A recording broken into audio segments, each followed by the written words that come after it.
Alhamdulillahi Rabbil Alameen. Wassalatu wassalamu ala Sayyidina Mawlana Muhammadin wa alihi wa azwajihi wa zurriyyati ajma'in. Islamic economics. So Islamic economics, that's our claim. Islamic economics represents an attempt at legitimizing the ethics and institutions of capitalism.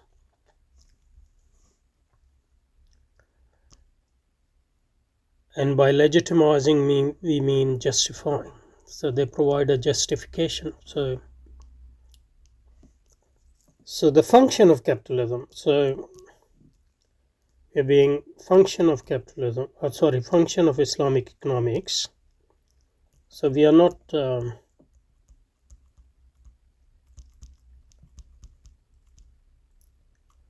trying to judge people based on their intention. That's why the question we raise is the question: what's the function of Islamic economics? And in order to understand the function of Islamic economics, we have to do two things. The first is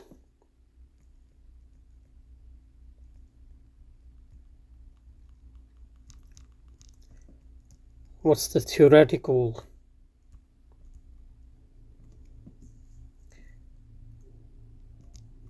underpinning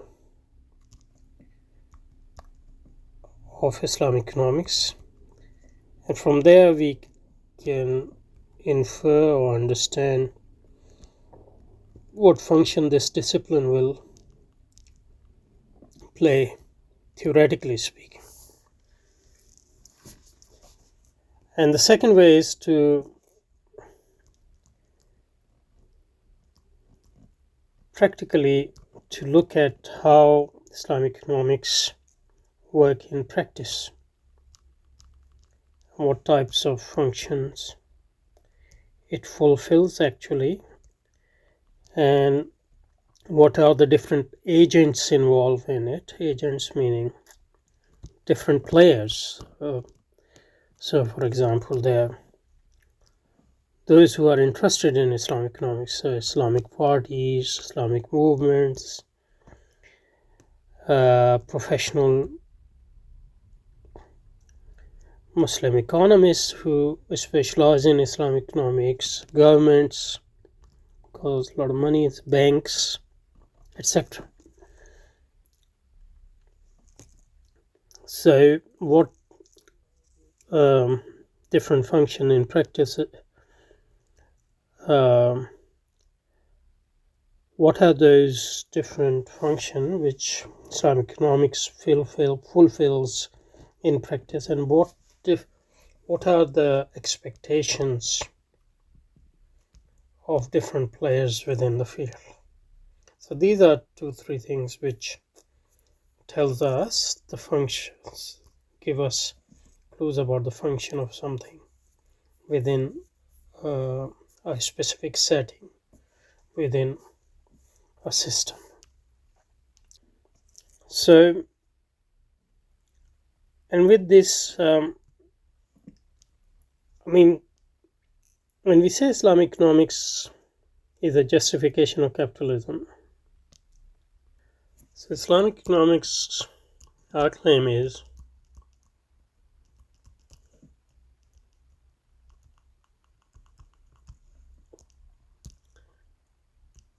provides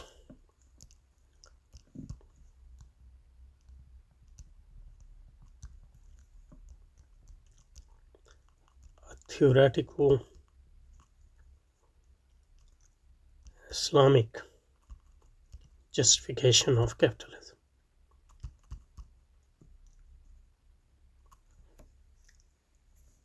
So capitalism has different ideologies,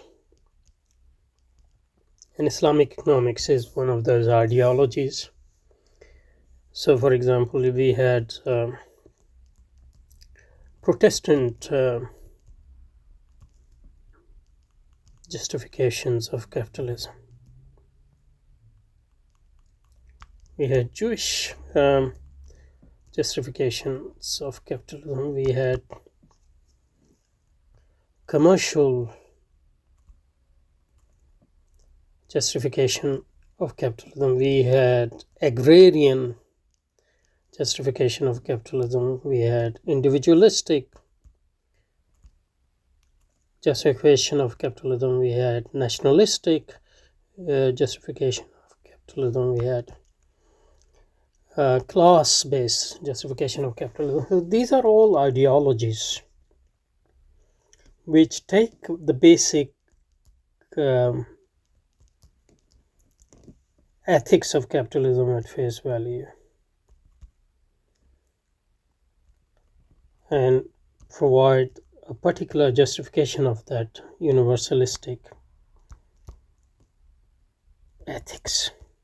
So Islamic justification in Islamic economics in this sense is like political economy, like Marxism, like liberalism, like Protestantism, a particular justification of capitalism, a particular ideology of capitalism. From a disciplinary perspective, if we look at economics as a discipline,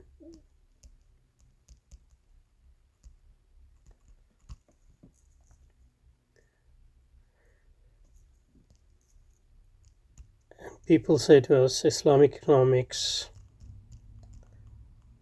this is the general justification or received justification of Islamic economics. Islam is complete way of life.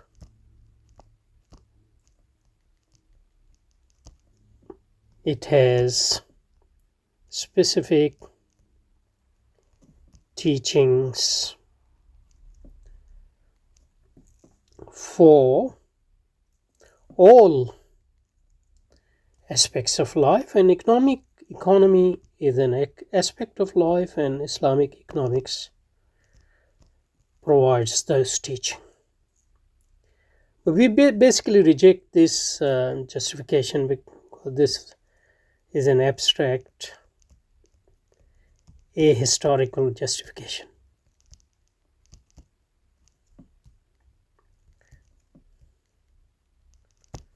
Of Islamic economics, because no Islamic economics, legitimate Islamic economics, comes into existence out of nothing. That's why you study any Islamic economic, one of the first things you discuss is, where does this discipline come from? What is the need for it? Why didn't it exist in the time of the Prophet? What relation it has to what was available in the time of the Prophet and the first 3 centuries of the Islamic history, or the Islamic history. So you have to actually justify every discipline in a historical context. Otherwise, it would be considered an illegitimate discipline, Islamically speaking. So we have to ask the same question about Islamic economics. Where does Islamic economics come from? Where was Islamic economics 200 years ago, for example? And why no traditional Islamic institute, even to this day, most don't have a discipline called Islamic economics, and this whole Islamic economics has to function within the context of modern university, etc., or institutes, not the traditional Islamic institutes, madaris or mahazir or zawaya, etc. Even today, there's no, despite some aberrations, there's no subject called Islamic economics which is studied, for example, in the context of in our context, in the context of subcontinent in Pakistan, India, Bangladesh, Afghanistan. In Darshan Nizami, no subject called Islamic economics is studied even today, despite the fact that some reformist ulama have, like very influential reformist ulama have actually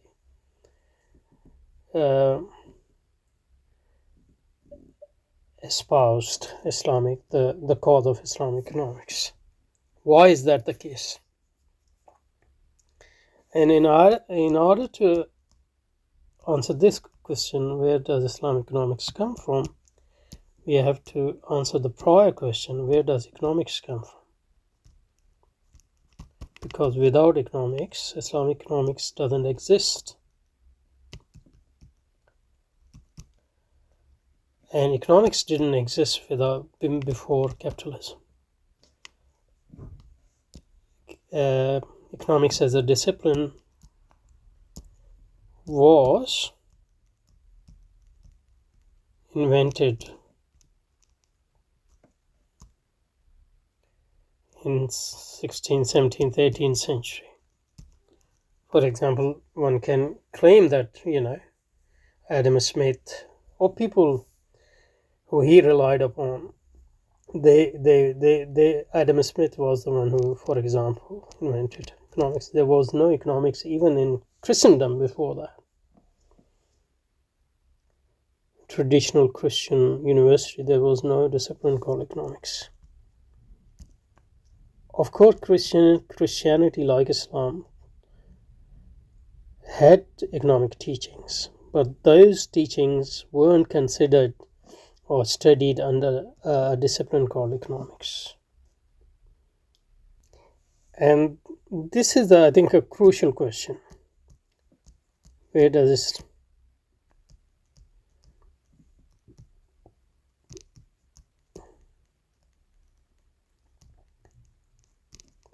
And in order to answer that question, you need to answer the question, where does economics come from?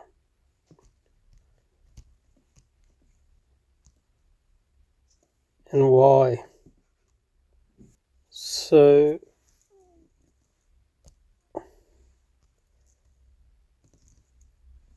why didn't economics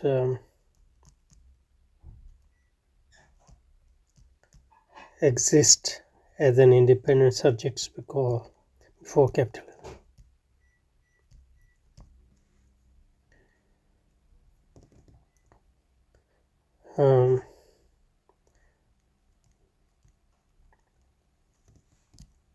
That's because economic relations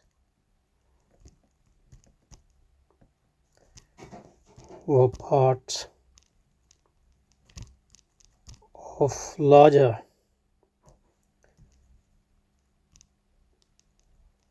set of relations, and economic issues were studied in Christian law and Christian discipline in the context of moral philosophy.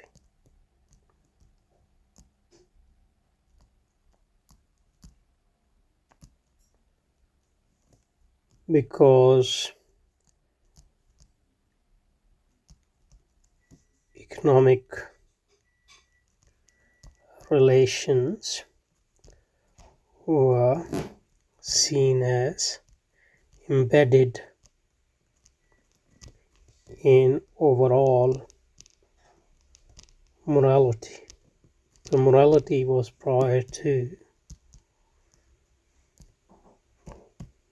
economics. So as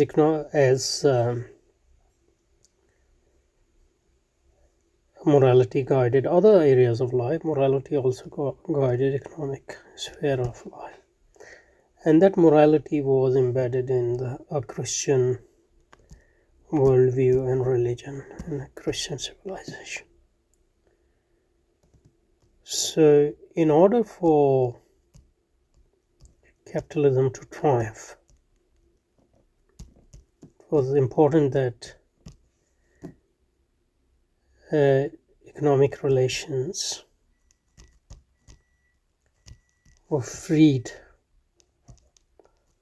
from the yoke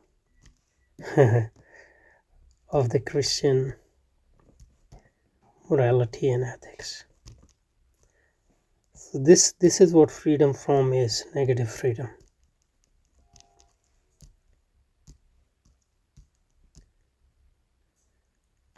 Because as long as economic relations are justified and conceived in the context of morality and ethics, and as long as morality and ethics is contextualized or embedded in the context of overall worldview, those two things not only constrain economic relations and behaviors and institutions, but also, before constraining, positively shape those behaviors and those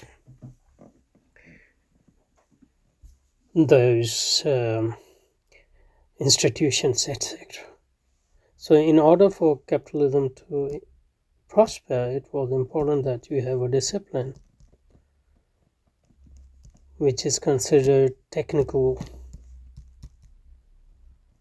and which is free from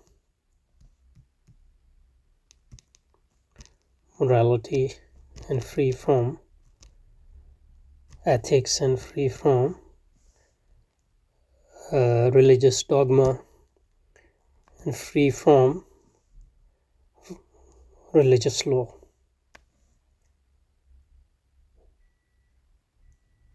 And that's why it was important to free economic relations, institutions, etc. from morality,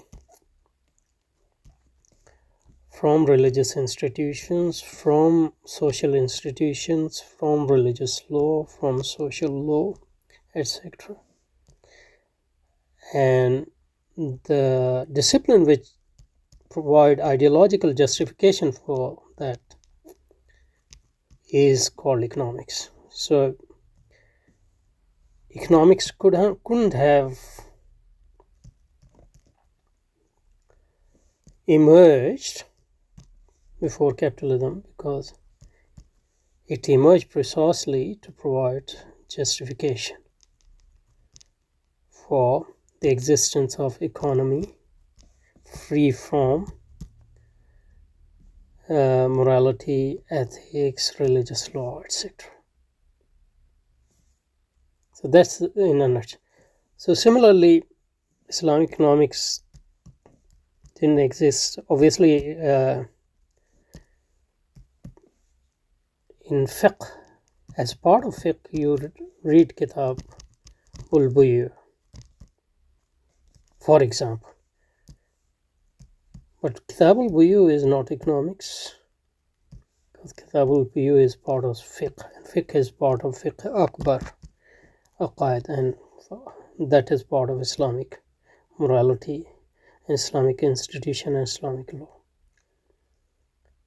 So only when in Muslim countries you, through colonialism, capitalism entrenched itself, it needed pseudo-Islamic justification, and in order to provide that justification you needed a discipline like economics, But in Islamic context, that discipline called economics became Islamic economics. But it does the same function. It provides justification for why Islamic economics should exist as an independent discipline, independent from fiqh, independent from aqaid, independent from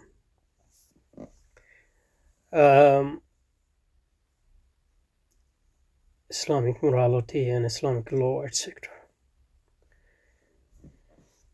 And that independent discipline will provide